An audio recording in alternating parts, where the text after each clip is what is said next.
연하는 키우는 게 아니다. 연하는 키우지 않습니다. 결혼과 연애의 가장 큰 차이점이 뭐냐면요. 오죽하면 우리가 처음 만나면 민증부터 까잖아요. 그러면은 여러분 나이 어린 사람이랑 결혼하지 마세요. 예, 여러분 안녕하십니까. 오늘은 즐거운 금요일입니다. 저는 또 여전히 사무실에 있고요. 박제가 된 것 같은 사무실과 제가 물화일체가 되어 있는 상태의 그런 나날을 보내고 있습니다. 제가 오늘 드리고 싶은 말씀 뭐냐면요. 제가 라이브 때 이제 재미삼아 이렇게 장난스럽게 했던 말 있잖아요. 제가 먼저 말씀드린 건 아니고요. 질문에 답을 한 건데요. 연하는 키우는 게 아니다. 연하는 키우지 않습니다. 그런 얘기를 몇 번 했었잖아요. 그래서 이제 많은 분들이 궁금해 하셨어요. 왜 연하는 키우면 안 되는 것인지에 대해서 질문을 하셔서 제가 그 답을 오늘 드리겠습니다. 여러분 일단 주의사항, 이거는 저의 지극히 개인적인 경험과 지극히 개인적인 간접 경험에 의한 것이고 주관적인 생각이기 때문에 여러분들이 재미삼아 들으시면 돼요. 이렇게 심각하게 들으시면 안 되고요. 항상 그런 분들이 있죠. 웃자고 한 얘기인데 죽자고 이렇게 그러시면 안 되고요, 여러분. 그러시면 안 됩니다. 인생을 유쾌하게 항상 중국어로 샹더카이라고 하는데 생각을 넓게 열린 마음으로 모든 걸 대할 때 열린 마음으로 대하셔야 되고요. 물론 연상 연하 커플인데도 행복하게 잘 사는 연인들도 있고 부부들도 많이 있으니까 제가 그런 경우가 아예 없다고 말씀드리는 게 아니라 그냥 제 주변에서 확률적으로 일어났던 일에 대해서 말씀을 드리는 거니까 일단 심각하게 생각하지 마시고요. 자, 이제 시작을 하겠습니다. 제가 생각하는 연하를 키우면 안 되는 이유. 자, 왜 그러면 안 되느냐? 세 가지 이유를 말씀드리겠습니다. 첫 번째는 소통이고요. 두 번째는 경제력이고요. 세 번째는 통찰입니다. 자, 이 세 가지에 대해서 하나씩 말씀을 드릴게요. 먼저 소통을 말씀드릴게요. 그러니까 왜 연상연하 커플은 소통에 문제가 생길 가능성이 높냐면 존댓말 때문에 그래요. 존댓말. 이건 우리나라의 굉장히 특수한 상황이죠. 여러분, 저는 중국에서 2년 동안 중국 명문 칭화대학교에서 칭화대학교 법학 석사로 2년 동안 이제 유학생을 했는데 그때 제가 느낀 거는 중국도 이게 존칭어가 없습니다. 제가 그때 중국에 유학을 간 나이가 30대 중반이었단 말이에요. 근데 석사 유학이었고 중국 애들은요, 대학을 가고 대학 졸업하고 바로 석사 가면은 나이가 23, 4밖에 안 되거든요. 그러니까 그런 애들이랑 저랑 같은 수업을 듣는 거죠. 법학과에서. 그리고 칭하되니까요. 중국에 내노라는 애들이 다 왔단 말이에요. 전국 각지에서 다 오는데 걔들 당연히 저한테 반말을 하죠. 중국어로 당신 할 때 니가 있고 존칭어로 닌이 있는데 그 구분 안 하죠. 그냥 니라고 해요. 그러면은 기분이 나쁘단 말이에요. 저는 벌써 제가 의도하지 않게 저는 이미 그런 존칭, 상대방을, 윗사람을 존경하고 존대하는 경어를 쓰는 거에 익숙해져 있기 때문에 벌써 그 말을 들으면 기분이 나빠요. 그럴 수밖에 없어요. 그렇게 은근히 기분이 나쁜 상황인데, 자, 결혼했어요. 내가 여자인데 연상이고, 남자가 연하예요. 한 살이든, 3살이든, 4살이든 상관이 없어요. 연하는 무조건 다 연하예요. 근데, 관계가 좋을 때는 아무 문제가 없죠. 막 꿀이 떨어지고 눈에서 막 꿀이 뚝뚝 떨어지는데 반말을 하건 존댓말 하건 욕을 하건 무슨 상관이 있겠습니까? 근데 제가 드리는 말씀은 관계가 나쁠 때를 말씀드리는 거예요. 그리고 이거는 특히나 결혼 후의 말씀이에요. 연애할 때는 괜찮을 수 있어요. 연상 연하도. 근데 결혼하면은 결혼과 연애의 가장 큰 차이점이 뭐냐면요. 혼인신고가 아니라 일상을 공유한다는 차이점이 있어요. 연애는요, 같이 살진 않잖아요. 동거하시는 분들도 계시겠지만 나는 얘를 잠깐 만나는 거예요. 내 일상에 얘는 잠깐 들어오죠. 근데 이제 결혼은 뭐예요? 두 사람이 합치는 거죠. 정신적, 육체적 결합이에요. 그러면은 잘 때도 얘랑 같이 자야 되고 아침에 눈을 뜰 때도 얘랑 같이 떠야 되고요. 여러분 그게 지금 막 사랑의 감정이 막 끌어오를 때는요, 아침에 같이 눈 뜬다는 거에 그 말만 듣고도 굉장히 설레고 막 흥분되잖아요. 근데 그게 그렇지가 않거든요. 예. 일상을 공유한다는 건 그런 의미예요. 나의 모든 일투족을 쟤랑 공유한다. 그런 의미로 보시면 이게 얘기가 달라지게 되는 거예요. 그러다 보면 서로 생활 습관이 안 맞아서 아니면 성격 차이일 수도 있고 여러 가지에서 트러블이 생기게 되죠. 그랬을 때 얘랑 이제 소통을 해야 되는데 제가 말씀드렸잖아요. 결혼 생활에서 가장 중요한 배우자의 조건은 매사문을 할 수 있느냐, 그리고 매사문을 했을 때 나랑 문제 해결이 가능하냐, 이 두 가지가 결혼의 가장 중요한 조건이에요. 그래서 여러분들 이 두 가지를 반드시 체크하셔야 되는데 연상 연하 커플은 여기서 좀 문제가 발생할 수 있다는 거예요. 왜냐하면 존칭어가 있는 한국의 특수한 문제일 수 있어요. 자, 내가 연장자죠. 내가 연장자면 난 당연히 존댓말을 쟤한테 들어야 되고요. 나는 쟤한테 하대를 할 수 있는 거예요. 그게 우리가 학습된 건 그런 상태죠. 근데 결혼했잖아요. 그럼 부부잖아요. 그럼 부부는 기본적으로 대등한 주체잖아요. 그래서 서로 존칭어를 하거나 아니면 서로 반말을 하거나 그렇게 되기가 쉬워요. 근데 연상 연하는요. 서로 반말을 할 수가 없습니다. 근데 여러분 부부가 서로 반말을 하는 게 나쁜 거라고 저는 생각 안 하거든요. 아니 그럴 수도 있다고 봐요. 그리고 오히려 존댓말을 하는 부부가 전 좀 이상하던데. 아무튼 그런데 연상 연하 부부는요. 반말을 할 수가 없어요. 봐봐요. 그렇잖아도 남자애가 나이가 어린 점이 약점이란 말이에요. 그거는 내가 원하든 원하지 않든 내가 의식을 하게 돼요. 그 부분을. 분명 여자도 당연히 의식을 하고요. 남자가 나이가 어리다는 걸 의식 안 할 수가 없어요. 의식 안 하면 괜찮은데 의식하기 때문에 문제가 생기는 거예요. 그래서 얘한테 그렇게 의식을 서로 하고 있는 상황인데 내가 얘한테 반말을 해? 그러면은 이거는 얘를 무시하는 거예요. 그 자체로 얘를 무시하는 겁니다. 대화를 안 하겠다는 얘기나 마찬가지거든요. 그래서 연상연하 커플은 서로 반말을 할 수가 없어요. 주관적인 저의 직접 간접 경험에 의하면 그래요. 그거 굉장히 조심해야 돼요. 호칭 굉장히 조심해야 되고 평소에 그 말투도 되게 조심해야 되는 거예요. 근데 이거는요. 그렇지 않은 부부나 연인들은 이런 거는 고려할 필요가 없거든요. 그러니까 보통의 커플들보다 연상연하 커플은 한 가지 더 조심해야 될 게 생기는 거예요. 일상생활에서. 그리고 그거는 굉장히 커서요. 잘못하면 관계를 깰 수도 있는 그렇게 돼버릴 수도 있어요. 그러니까 내가 실수할 수 있는 게 하나 더 생긴다는 거죠. 그러니까 금기해야 될 게 생기는 거예요. 그러면은 그 자체로도 이미 어려운 거예요. 그럼 이제 소통을 할 때 매사문하고 문제 해결을 해야 되는데 자연스럽게 이런 얘기들이 오고 가야 되는데 얘기가 겉돌 수도 있다는 거. 그런 문제가 있습니다. 이거는 굉장히 사례가 많아요. 여러분들이 경험 안 해보시면 알 수가 없는데, 제가 이제 상담했을 때 연상연하 커플은요, 대부분이 호칭에서 문제가 생겨요. 물론 난 스스로는 너라고 하죠, 속으로는. 근데 대놓고 할 수가 없죠. 특히 어른들이 있다. 집안 어른들이 같이 있는 자리에서는 절대 그거는 가장 조심해야 될 금기어가 돼버리는 거죠.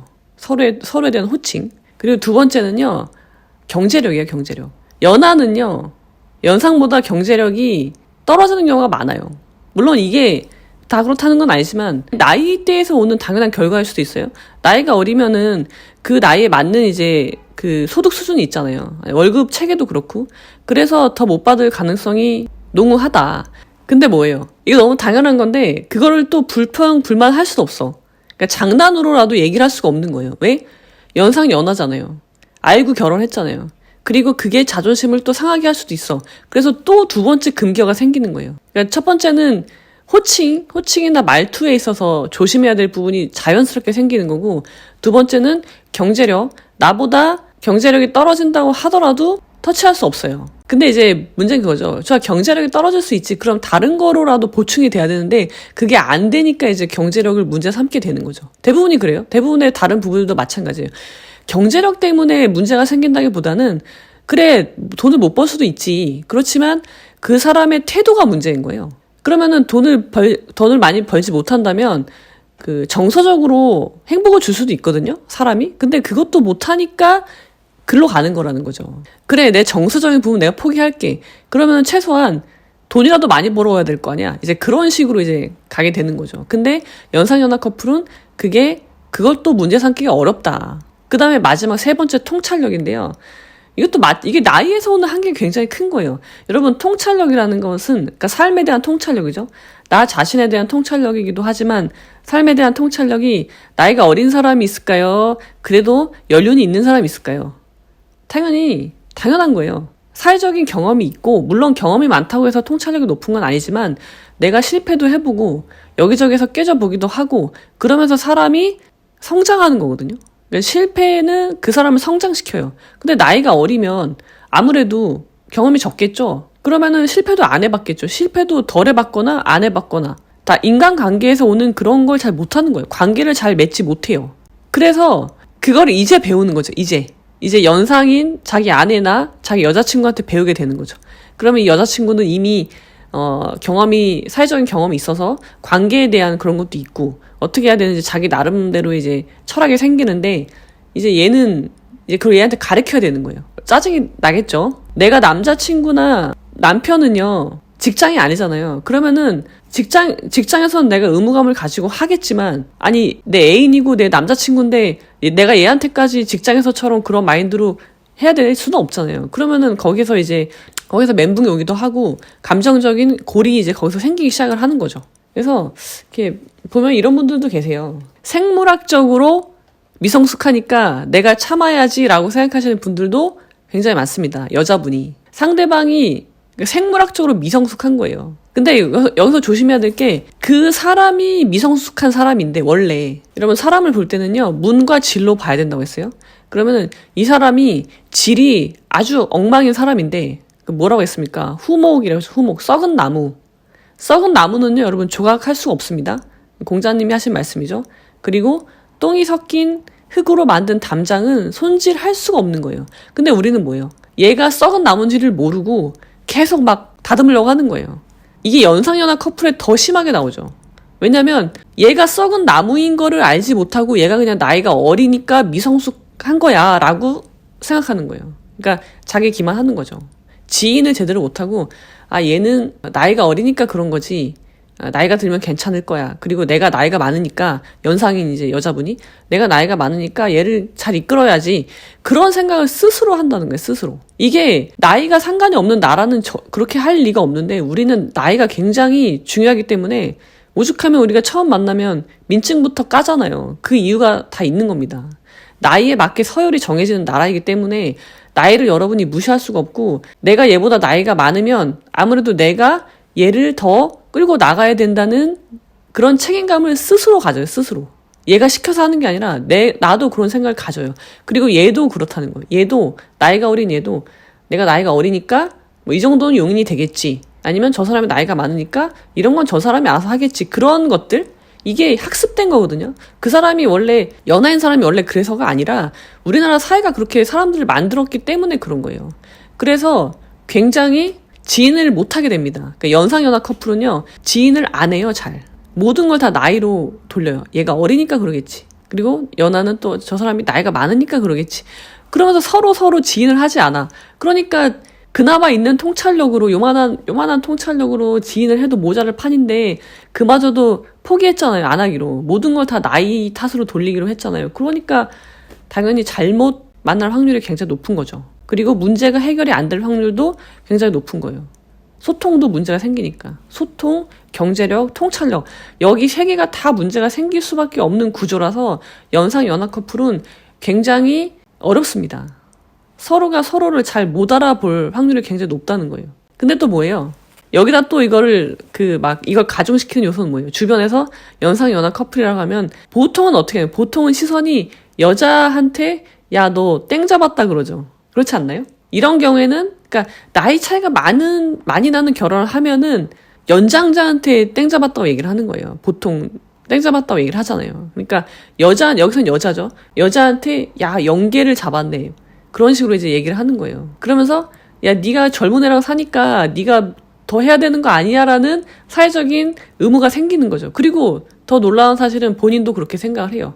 아, 그래, 내가 잘 이끌고 가야지, 그런 생각을 본인도 하게 되는 거예요. 그래서 얘를 끌고 가요. 막 소통 부재, 경제력도 없고 통찰력도 떨어지는 애를 데리고 막 가는 거예요. 질질 끌고. 그러면은 가긴 가죠. 근데 이제 어느 순간 나도 힘들 때가 있거든요. 그럼 이제 방전이 되는 거예요.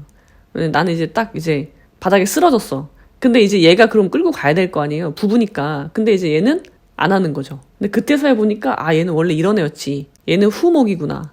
얘는 분토지장이구나. 그렇게 생각을 하지만 이미 때는 늦었다. 그걸 해결할 수 있는 방법은 뭐예요? 여러분, 질이 안 좋은 사람은요, 내가 바꿀 수가 없습니다. 다듬을 수가 없다고 했잖아요. 후목 불가조야. 후목은 다듬을 수가 없는 거예요. 그러면 어떻게 돼요? 딱 정리해야죠. 그래서 그때는 이혼을 신속하게 하는 겁니다. 이별은 신속하게 하시라는 거죠. 결혼 안 하셨다면. 그런 사람을 잡고 가면 굉장히 여러분 힘들어요.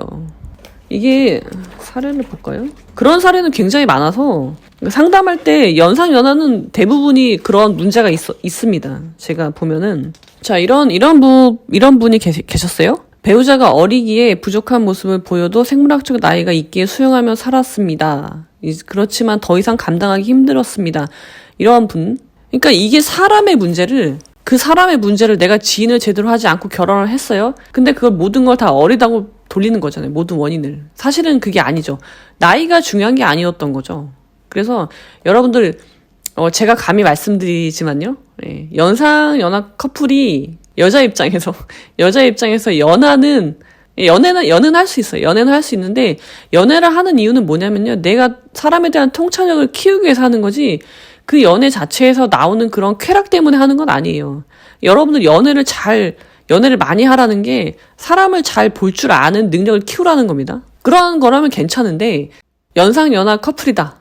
내 배우자가 연하다. 그러면 한번 그 나이가 어리다는 부분을 요소를 빼고요. 잘 한번 관찰해보세요. 지인을 한번 해보세요. 결혼 신중하게 하는 겁니다, 여러분. 그리고 이혼은 신속하게 하는 거니까 지금이라도 늦지 않았으니까 관찰을 하세요. 그리고 저 사람이 어떤 결점이 있어. 근데 그거를 나이가 어리니까 그런 거야 라고 생각하지 마십시오. 그러면은 여러분 나이 어린 사람이랑 결혼하지 마세요. 모든 그 사람의 결점이 나이가 어리다는 것 때문에 커버가 될 수 있다면 그럼 여러분 평생 그러고 사셔야 된다는 것밖에 안 되거든요. 그 사람은 죽을 때까지 여러분보다 나이가 어릴 거 아니에요. 그래서 제가 드리는 말씀은 그겁니다. 항상 사람을 관찰해라. 그러니까 지인하는 법을 잊지 마십시오. 마음속에. 연하라고 하더라도. 그리고 제가 물론 연하는 키우지 않는다라고 말씀드리지만 언제나 가능성은 열려 있으니까 언제라도 정말 제가 생각하는 그런 멋진 연하가 있다면 가능하죠. 모든 것은 가능한 겁니다, 여러분. 그러니까 인생은 뭐라고요? 모든 것은 가능하다. 나한테는 모든 일이든지 일어날 수 있다는 거를 항상 잊지 마시고 먼저 나를 세우고 그 다음에 상대방을 볼 줄 아는 그런 통찰력을 높이는 사람이 되시기를 기원드립니다. 자, 그럼 여러분 오늘은 여기까지. 아휴, 힘드네. 설명하기가 힘드네. 이 정신줄을 놓으면 안 되는. 여러분 말할 때 정신줄을 놓으면 안 되거든요. 이게 그 흐름이 있어요. 의식의 흐름이 있는데 그게 끊겨버리면 버벅대는 거예요. 그때부터. 그래서 그걸 잘 따라가야 돼요. 정신줄을 놓으면 안 되는데 지금 잠시 정신줄을 놨어요. 그러니까는 감정이 이입돼서 그런 겁니다. 그러니까 모든 일은 가능하잖아요. 그래서 제가 물론 말은 이렇게 하지만 만약에 신이 저에게 주신 모든 저의 운을 다 써서라도 만나고 싶은 사람을 나타났어, 짠! 하고. 근데 그 사람이 연하야. 그렇다면 저는 그 사람이랑 아름다운 사랑을 하겠죠. 그러니까 한계는 없는 겁니다. 제가 드리는 말씀을 참고하셔서 연하를 사귈 때 그런 부분들을 잘 체크하시라는 의미입니다. 연하를 정말 사귀지 말라는 게 아니고요. 아시겠죠? 꼭꼭 이렇게 씹어서 드려야 될 것 같아요. 오해하지 않으시도록.